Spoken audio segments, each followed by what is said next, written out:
മലയാള സിനിമയെ ഭരിക്കുന്ന ഒരു പവർ ഗ്രൂപ്പ് ശരിക്കും അതൊരു മിഥ്യയാണോ? അങ്ങനെ ഒരു സംഭവം ഉണ്ടോ? ഉണ്ട്, അതില്ലാന്ന് ഞാൻ പറയുമൊന്നുമില്ല. അതൊക്കെ ഉണ്ട്. അതിൽ പെണ്ണുങ്ങളും ഉണ്ട്, ആണുങ്ങൾ മാത്രമല്ല. നമ്മൾ ആ പട്ടം ആണുങ്ങൾക്ക് മാത്രം ചാർത്തി കൊടുക്കേണ്ട ആവശ്യമില്ല, സ്ത്രീകളും ഉണ്ട്. പല പല രീതിയിലാണെന്ന് ഞാൻ ഒരു കാര്യം പറയാം. ഇപ്പോൾ നമ്മൾ നടന്മാരെ എടുക്കുകയാണെങ്കിൽ ഇപ്പോൾ ഒരുവിധപ്പെട്ടതിനൊരു 7 or 8 നടന്മാർ വരെ നമ്മൾ മലയാളികൾ മുഴുവൻ പറഞ്ഞ രണ്ട് പേര് എന്ന് പറയും. മോഹൻലാലിൻ്റെയും മമ്മൂട്ടി അങ്ങനെയൊന്നുമല്ല. അതല്ലാത്ത നടന്മാരുണ്ട്. എനിക്ക് ഇന്ന നായിക മതി, എനിക്ക് ഇന്ന ക്യാമറ മതി, ഇന്ന സ്ക്രിപ്റ്റ് മതി, ഇന്ന ആളുടെ കഥ വേണ്ട എന്നൊക്കെ പറയുന്നുണ്ട്. കാരണം എല്ലാവർക്കും തിയേറ്റർ മാർക്കറ്റുണ്ട്. ഇതിനെല്ലാം നിർമ്മാതാക്കളും സംവിധായകരും ഓക്കെ എന്നും പറയുന്നുണ്ട്. അപ്പോൾ എങ്ങനെയാണ് അവർ പ്രമുഖരാകുന്നത്? ആർക്കൊക്കെ ഇതിൽ കൈയുണ്ടെന്നൊന്ന് ആലോചിച്ച് നോക്കും. തിയേറ്ററുകാർക്കുണ്ട്, ചാനൽ OTT പ്ലാറ്റ്ഫോമിനുണ്ട്, പിന്നെ പ്രൊഡ്യൂസേഴ്സിനുണ്ട്, ഡയറക്ടേഴ്സിനുണ്ട്. എല്ലാവരും കൂടിയാണ് അവരെ പ്രമുഖരാക്കുന്നത്. അയ്യോ, അങ്ങേരില്ലാതെ പറ്റില്ല. അപ്പം അങ്ങനെ ഒട്ടുമിക്ക നടന്മാർക്കും അങ്ങനെ സജഷൻസ് ഉണ്ട്. പക്ഷേ ഒരിക്കലും ഒരു നടിക്ക് എനിക്ക് ഇന്ന നായകൻ വേണം എന്ന് പറയാനുള്ളൊരു പവർ ഇവിടെ ഇല്ല. പക്ഷേ പിന്നെ എങ്ങനെയാണ് ഇതിൽ സ്ത്രീകൾ പ്രമുഖരാകുന്നത് എന്ന് ചോദിക്കും. അതെങ്ങനെയാന്ന് വെച്ചാൽ ചില നടിമാർ പറയും എനിക്ക് ഇന്ന മേക്കപ്പ് മാൻ മതി, അല്ലെങ്കിൽ ഇന്ന മേക്കപ്പ് ആർട്ടിസ്റ്റ്, അത് മെയിൽ ഓർ ഫീമെയിൽ, അല്ലെങ്കിൽ ഇന്ന ഹെയർ ഡ്രസ്സർ മതി. അപ്പോൾ പ്രൊഡ്യൂസർക്ക് ഇഷ്ടമുള്ള അല്ലെങ്കിൽ കമ്പനിക്ക് ഇഷ്ടമുള്ള ഒരു ഹെയർ ഡ്രസ്സറെയോ ഒരു മേക്കപ്പ് മാനെയോ അവർക്ക് വെക്കാൻ പറ്റില്ല. അങ്ങനെ നോക്കുകയാണെങ്കിൽ എല്ലാവരും പ്രമുഖരാണ്. എല്ലാവരും അവരവർക്ക് ആവശ്യമുള്ള ആളുകളെയാണ് അവർ ചൂസ് ചെയ്തുകൊണ്ടിരിക്കുന്നത്. എനിക്ക് ഇന്ന കോസ്റ്റ്യൂമർ മതി, അവരാണ് എനിക്ക് കറക്റ്റായിട്ട് കോസ്റ്റ്യൂം ഡിസൈൻ ചെയ്ത് തരുന്നത്. ഈ ഇന്ന ഹെയർ ഡ്രസ്സർ, അവർ മനോഹരമായിട്ട് എനിക്ക് ഹെയർ സ്റ്റൈൽ ചെയ്ത്, ഇവരെല്ലാവരും. അപ്പോൾ അങ്ങനെ ഒരു ആർട്ടിസ്റ്റ് ഒരു ഹെയർ സ്റ്റൈലിസ്റ്റിനെ കാസ്റ്റ് ചെയ്യുമ്പോൾ ചൂസ് ചെയ്യുമ്പോൾ അവരഭിനയിക്കുന്ന സിനിമകളിലെല്ലാം അവരായിരിക്കും. അപ്പം മറ്റവർക്ക് പണിയുണ്ടാവില്ല. അതൊക്കെ പ്രമുഖർ തന്നെയാണ്. ഇപ്പം ഞങ്ങളുടെ ഡബ്ബിങ്ങിൻ്റെ ഞാൻ പറയാം, നായിക ശബ്ദം മറ്റുള്ളതിലൊന്നും ഇവരാരും ഇടപെടില്ല. അതായത് നടന്മാർ അവർ പറയാറുണ്ട്, അവരുടെ ശബ്ദം വേണ്ട, നായികമാരുടെ വേണ്ടി പറയും. ആ നായിക പോലും ചിലപ്പോൾ അങ്ങനെ പറയാറില്ല, പക്ഷെ നടന്മാർ പറയും.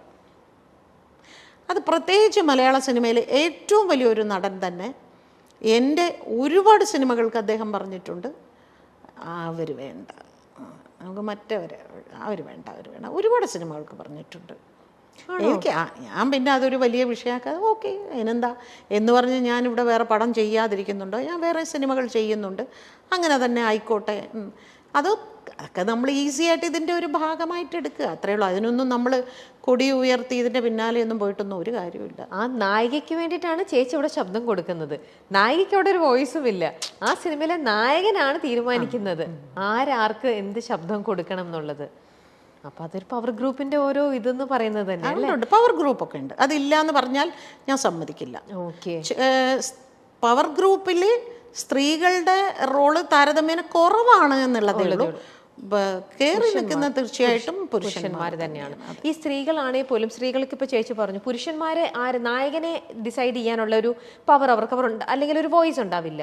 എന്നിരുന്നാൽ കൂടെ അവരുടെ കൂടെ അഭിനയിക്കുന്ന ബാക്കി കോ ആർട്ടിസ്റ്റുകൾ അവരാരൊക്കെ വേണം, അല്ലെങ്കിൽ എനിക്കിപ്പം ഒരാളുമായിട്ട് എനിക്ക് വലിയ താല്പര്യമില്ല, അപ്പം എൻ്റെ സിനിമയിൽ അവരാണ് എൻ്റെ സിസ്റ്ററായിട്ടോ എൻ്റെ ഫ്രണ്ടായിട്ടോ വരുന്നതെങ്കിൽ അങ്ങനെയും അവരവിടെ ചെയ്യിക്കാറുണ്ടാവും അല്ലേ? ഞാൻ വരണമെന്നുണ്ടെങ്കിൽ ആ കുട്ടീനെ ആ സിനിമയിൽ വെക്കാൻ പാടില്ല അല്ലേ? നമുക്കറിയാം പണ്ടൊക്കെ നമ്മൾ പ്രേം നസീർ സാറിൻ്റെ കാലത്തൊക്കെ നസീർ സാറ് ഷൂട്ടിംഗ് സെറ്റിൽ പോയിരിക്കുമ്പോഴാണ് ഓരോ ആർട്ടിസ്റ്റിന് ഇതിലേത് കഥാപാത്രമാണ് ചെയ്യുന്നത് എന്ന് സാറ് ചോദിക്കുമ്പോഴാണ് സാറിന് അറിയുന്നത് സാറിൻ്റെ അനിയത്തിയായിട്ട് അവരാണെന്ന്. ഇന്നങ്ങനെയല്ല. ഇന്ന് ഇവർ പറയും എൻ്റെ അനിയത്തി ആരാകണം, എൻ്റെ ചേച്ചി ആരാകണം, എൻ്റെ അമ്മ ആരാകണം, എൻ്റെ കാമുകി ആരാകണം, ഇതെല്ലാം അവർ പറയുന്നതനുസരിച്ച് തന്നെയാണ് പോകുന്നത്. പക്ഷെ അതൊന്നും ഒരു നിയമം കൊണ്ടൊന്നും അതൊന്നും മാറ്റാനൊന്നും പറ്റില്ല. പക്ഷെ അത് മലയാളത്തിൽ മാത്രമല്ലല്ലോ ഇപ്പൊ ഗ്രൂപ്പ് ഉള്ളത്. ഇവിടെ കുറവാ അല്ലേ? പുറത്തേക്കൊക്കെ ഇവിടെ കുറവാണ്. അവിടെ ഏത് തിയേറ്റർ റിലീസ് ചെയ്യണമെന്ന് വരെ അവർ തീരുമാനിക്കും. ഏത് പിന്നെ സെന്ററിലേക്ക് ഇത് പോകണം, എവിടെയൊക്കെ പോകണം, ഇത് എങ്ങനെ റിലീസ് ചെയ്യണം, എന്ന് റിലീസ് ചെയ്യണം എന്ന് വരെ അവർ പറയും. ഇവിടെ പക്ഷെ അത്രയായിട്ടില്ല. അത്രയ്ക്കൊന്നും. നമ്മുടെ പവർ ഗ്രൂപ്പ് ഇനിയും അവരുടെ ലെവലിൽ വളരേണ്ടിയിരിക്കുന്നു. ഓക്കെ. സിനിമാ മേഖലയിൽ നടക്കുന്ന പ്രശ്നങ്ങൾ പുറത്തു വരുന്നത് മറ്റു മേഖലകളിലും നവീകരണത്തിന് വഴിതെളിക്കുമോ? സിനിമയിൽ വരുന്നത് മറ്റു മേഖലകളിൽ ഇപ്പം നടന്നുകൊണ്ടിരിക്കുന്ന സംഭവം സിനിമയിൽ മാത്രമുള്ളതല്ലല്ലോ. ഈ സംഭവങ്ങളൊക്കെ വേറെ ഏത് ഇൻഡസ്ട്രിയിലും വേറെ എല്ലാ മേഖലകളിലും ഉള്ളതാണ്. അല്ല, ഇതുപോലെ ഒരു കമ്മിറ്റി എല്ലാ മേഖലയിലും വരണം എന്ന് എനിക്കൊരാഗ്രഹമുണ്ട്. രാഷ്ട്രീയത്തിൽ ഒരു കമ്മിറ്റി കൊണ്ടുവരണം. എത്രമാത്രം ഇത്തരത്തിലുള്ള പ്രശ്നങ്ങൾ അവിടുത്തെ സ്ത്രീകൾ അനുഭവിക്കുന്നുണ്ട് പറയണം. അതുപോലെ ആശുപത്രികളിൽ, ജോലി സ്ഥലങ്ങളിൽ, പിന്നെ ഈ പറയുന്ന സർക്കാർ, ഇവിടെയൊക്കെ ഇതുപോലെ ഓരോ കമ്മിറ്റി വെക്കട്ടെ. അപ്പോൾ അറിയാം. ഇപ്പോൾ സിനിമയാണല്ലോ ഏറ്റവും അധികം ചെളിവാരി എറിഞ്ഞുകൊണ്ടിരിക്കുന്നത്. ഇനി മീഡിയയ്ക്കുള്ളിലും വരണം. സ്ത്രീകൾ പ്രതികരിക്കാൻ മടിക്കുന്നത് ഭീഷണിയെയും വെല്ലുവിളികളെയും പേടിച്ചാണെന്ന് കരുതുന്നുണ്ടോ?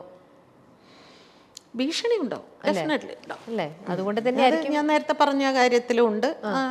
ഒരു വിരട്ടലൊക്കെ എല്ലായിടത്തും ഉണ്ടാവും. ഇപ്പോൾ ഞാനിപ്പോൾ ഇവിടെ വന്നിരുന്ന് തുറന്ന് സംസാരിക്കുന്നതിന് എനിക്ക് എൻ്റെ ജീവിതത്തിൽ ഞാൻ ആദ്യമായിട്ടാണ് ഈ ഹേമ കമ്മിറ്റി റിപ്പോർട്ട് വന്നതിന് ശേഷം എൻ്റെ പ്രതികരണങ്ങൾ കൊണ്ട് എനിക്കിപ്പോൾ നിരന്തരം ഭീഷണി ഫോൺ കോൾസ് വരുന്നുണ്ട്. ഇത്രയും കാലം എനിക്ക് ഈ അനുഭവം ഉണ്ടായിട്ടില്ല. പക്ഷേ ഇപ്പോൾ അത് IT സെല്ലിലേക്ക് അങ്ങോട്ട് കൊടുക്കുമ്പോൾ ഇവർ നോക്കിയിട്ട് വരണം, ആന്ധ്രാപ്രദേശിൽ നിന്ന് വരുന്നു, മഹാരാഷ്ട്രയിൽ നിന്ന് വരുന്നു. ഇന്നലെ രാത്രി 12 മണിക്ക് വന്നത് വെസ്റ്റ് ബംഗാളിൽ നിന്ന്. എന്ത് വിളിക്കുന്ന ചേച്ചി? വെട്ടിക്കളയും, കൊന്നുകളയും, അടിക്കും എന്നൊക്കെ പറഞ്ഞാണ് ഈ വിളിക്കുന്നത്. അവിടുന്ന് വിളിക്കുന്നവങ്ങളെല്ലാം മലയാളികൾ തന്നെ, മലയാളികളാണ് വിളിക്കുന്നത്. അതാണ് രസം. നല്ല മനോഹരമായ മലയാളത്തിൽ സംസാരിക്കുന്നു. ഇന്നലെ വിളിച്ച് എന്നെ ഭീഷണിപ്പെടുത്തിയത് നീ ഡ്രഗ് മാഫിയക്കെതിരെ ഇറങ്ങുമോടി എന്ന് ചോദിച്ചുകൊണ്ട്. പൊതുവേദിയിൽ വാക്പോരുമായി പാർവതി തിരുവോത്തും ഭാഗ്യലക്ഷ്മിയും. WCCയുമായി ബന്ധപ്പെട്ടാണ് ഇരുവരും തമ്മിൽ വാക്ക് തർക്കമുണ്ടായത്. ഭാഗ്യലക്ഷ്മി പലപ്പോഴായി WCCക്കെതിരെ ഉന്നയിക്കുന്ന വിമർശനങ്ങൾ ഇതാദ്യമായിട്ടാണ് നേർക്കുനേർ ചർച്ചയാകുന്നത്. അത്യന്തം നാടകീയമായിരുന്നു ഇരുവരുടെയും ചോദ്യങ്ങളും ഉത്തരങ്ങളും. കേരള ലിറ്ററേച്ചർ ഫെസ്റ്റിവൽ വേദിയിൽ സ്ത്രീയും സിനിമയും എന്ന വിഷയത്തെ ആസ്പദമാക്കിയുള്ള ചർച്ചയ്ക്കിടയിലായിരുന്നു സംഭവം. സിനിമാ ലോകത്ത് സ്ത്രീകൾ അനുഭവിക്കുന്നതും നേരിട്ടതുമായ വിഷയങ്ങളും ഹേമ കമ്മിറ്റി റിപ്പോർട്ടും പരാമർശിച്ച് സംസാരിച്ച പാർവതി WCC സിനിമയിലെ സ്ത്രീകൾക്കായി തുറന്നുവെക്കുന്ന ഇടത്തെപ്പറ്റി സംസാരിച്ചു. നമുക്ക് എന്തും തുറന്നു പറയാനുള്ള ഒരു ഇടമുണ്ട്. അവിടെ ആർക്കും വന്ന് പറയാനുള്ളത് പറയാം. വിമർശിക്കാനുള്ളവർക്കും അവിടേക്ക് വരാമെന്ന് പാർവതി പറഞ്ഞു. ഇതിനു മറുപടിയായിട്ടാണ് കാണികൾക്കിടയിൽ നിന്ന് ഭാഗ്യലക്ഷ്മി സംസാരിച്ചു തുടങ്ങിയത്. WCCയോടുള്ള നിർദ്ദേശം എന്ന മട്ടിലാണ് ഭാഗ്യലക്ഷ്മി സംസാരിച്ചു തുടങ്ങിയത്. ഈ ഓർഗനൈസേഷൻ കുറച്ചുകൂടി ആളുകൾക്ക് സംരക്ഷണം കൊടുക്കുന്ന രീതിയിലാകണം. ഇരുന്ന് സംസാരിക്കാനും അവരോടൊപ്പം കുറച്ചു സമയം ചെലവഴിക്കാനുമുള്ള ഒരു സ്പേസ് നൽകാനുള്ള ഒരു ശ്രമം WCC നടത്തിയാൽ നല്ലതാണെന്ന് എനിക്ക് തോന്നുന്നു. കുറെ കൂടി ആളുകൾ നിങ്ങളിലേക്ക് വരാൻ ശ്രമിക്കും. ഞങ്ങൾ എങ്ങനെയാ മാഡം അവരുടെ അടുത്തേക്ക് പോകേണ്ടത് എന്ന് എന്നോട് സ്ത്രീകൾ ചോദിക്കാറുണ്ട്. ഡബ്ബിംഗ് ആർട്ടിസ്റ്റുകളല്ല, അവർക്ക് പരാതിയില്ല എന്ന് തന്നെ വെച്ചോളൂ. ചോദിക്കുന്നത് മറ്റൊരുപാട് ആർട്ടിസ്റ്റുകൾ, ടെക്നീഷ്യൻസ് ആയിട്ടുള്ള സ്ത്രീകൾ, അങ്ങനെ പലരും. ഞങ്ങൾ എങ്ങനെയാ മാഡം അങ്ങോട്ട് പോകേണ്ടത്, ആരുടെ അടുത്തേക്കാണ് പോകേണ്ടത് എന്ന് ചോദിക്കുന്ന ഒരു ചോദ്യം ഇവിടെ നിൽക്കുന്നുണ്ട്. അപ്പോൾ അതുകൂടി ഒന്ന് നിങ്ങൾ പരിഗണിക്കണം എന്നുകൂടിയാണ് എനിക്ക് ഇത്രയും ആളുകളുടെ മുന്നിൽ വെച്ച് നിങ്ങളോട് പറയാനുള്ളത്. ഞാൻ ഇവിടെ വെറുതെ ഇരുന്ന് കേട്ടിട്ട് പോകാം എന്ന് കരുതി തന്നെയാണ് വന്നത്. പക്ഷേ എനിക്ക് അങ്ങനെയല്ല തോന്നിയത്. എന്റെ ഭാഗത്ത് നിന്നുള്ള ഒരു സജഷൻ ഉണ്ടാകണം എന്ന് ഭാഗ്യലക്ഷ്മി പറഞ്ഞു.